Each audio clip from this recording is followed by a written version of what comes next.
अस्सलामुअलैकुम दोस्तों, मैं हूं हमजा वसीम और आप देख रहे हैं आपका अपना चैनल मिस्टीरियस के साथ। दोस्तों, अगर मैं आपसे कहूं कि एक जानवर ने दूसरे जानवर की जान ले ली तो यकीनन आपको बिल्कुल भी हैरानी नहीं होगी, क्योंकि ये एक कॉमन सी बात है। लेकिन अगर मैं आपको ये कहूं कि कुछ जानवर ऐसे भी हैं जो अपनी जान खुद ले लेते हैं, तो यकीनन आपको हैरानी ज़रूर होगी कि उनकी ज़िंदगी में आखिर ऐसे कौन से दर्द भरे लम्हात आते हैं कि वो अपनी जान खुद लेने पर मजबूर हो जाते हैं। और कुछ जानवर ऐसे भी हैं जो ना चाहते हुए भी अपने आप को खुद ही मार देते हैं। तो आइए आज हम आपकी नॉलेज में इजाफा करते हुए कुछ जानवरों की हकीकत आपको बताते हैं। तो वीडियो को लास्ट तक देखिएगा। चैनल पर नए हैं तो चैनल को सब्सक्राइब करके बेल आइकन को प्रेस कर दें। आइए वीडियो को स्टार्ट करते हैं। दोस्तों, क्या आपने सांप को कभी उस वक्त देखा है जब वो खुद को खा रहा होता है? दरअसल सांप का खून बहुत ठंडा होता है, लेकिन उसकी बॉडी जब गर्म हो रही होती है तो सांप बेहद परेशान हो जाता है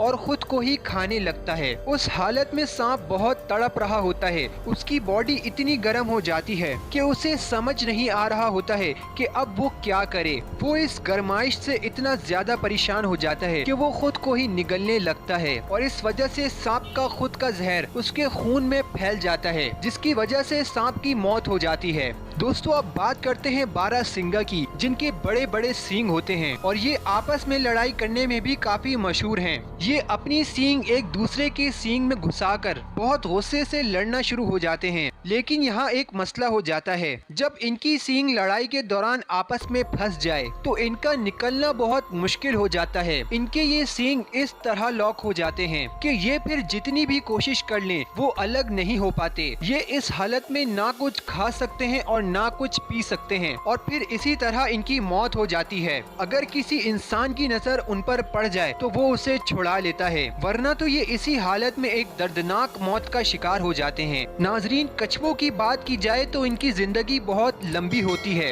एक कछुआ 100 साल से ज्यादा जिंदा रह सकता है, लेकिन इसके साथ भी एक मसला है कि अगर कछुआ उल्टा होकर गिर जाए तो उसका सीधा होना नामुमकिन हो जाता है। अब अगर कछुआ सीधा हो तो फिर भी कोशिश करने के बाद सीधा हो जाता है या फिर उसका कोई साथी उसकी मदद कर देता है। लेकिन बड़े कछुओं के लिए भारी वजन के साथ सीधा होना नामुमकिन है और ये इसी हालत में मौत का शिकार हो जाते हैं, क्योंकि इनकी लड़ाई में अक्सर ये पलटकर गिर जाते हैं और फिर ये कभी सीधे नहीं हो पाते और फिर भूखे प्यासे रहने की वजह से इनकी मौत हो जाती है। दोस्तों, अब आपको जंगली भेड़ की कहानी सुनाते हैं, जो कि काफी वजनी होती है। इस जानवर के बड़े बड़े सींग होते हैं। ये जानवर अपनी सींगों से अपनी हिफाजत भी करते हैं, लेकिन बाद में यही सींग इनकी मौत की वजह भी बन जाते हैं। दोस्तों, इन जंगली भेड़ की उम्र जितनी ज्यादा होती रहती है, इनके सींग भी उतने ही बड़े होते रहते हैं और साथ साथ घूमते भी रहते हैं। अगर इनके ये सींग इनके मुंह के डायरेक्शन में बड़े होने लगते हैं तो ये आहिस्ता आहिस्ता मुंह में सुराख करते हुए चेहरे में घुसने लगते हैं, जिसकी वजह से इनको बहुत तकलीफ होती रहती है।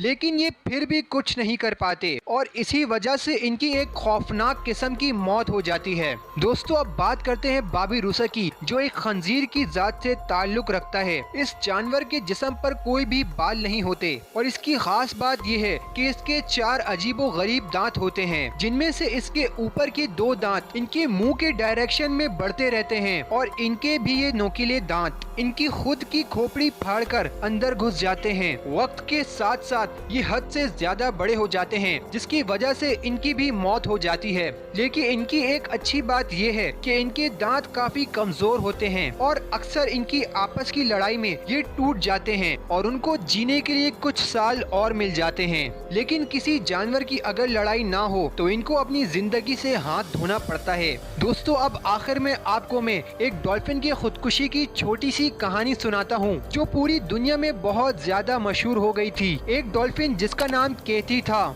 ये 1970 में अमेरिका के एक एक्वेरियम में परफॉर्म करती थी। इस डॉल्फिन को अकेला रखा गया था। इस डॉल्फिन का ना कोई साथी था और ना कोई दोस्त। जबकि डॉल्फिन के लिए अकेले रहना बहुत मुश्किल होता है। केटी के अकेले रहने की वजह से वो बहुत डिप्रेशन में चली गई थी।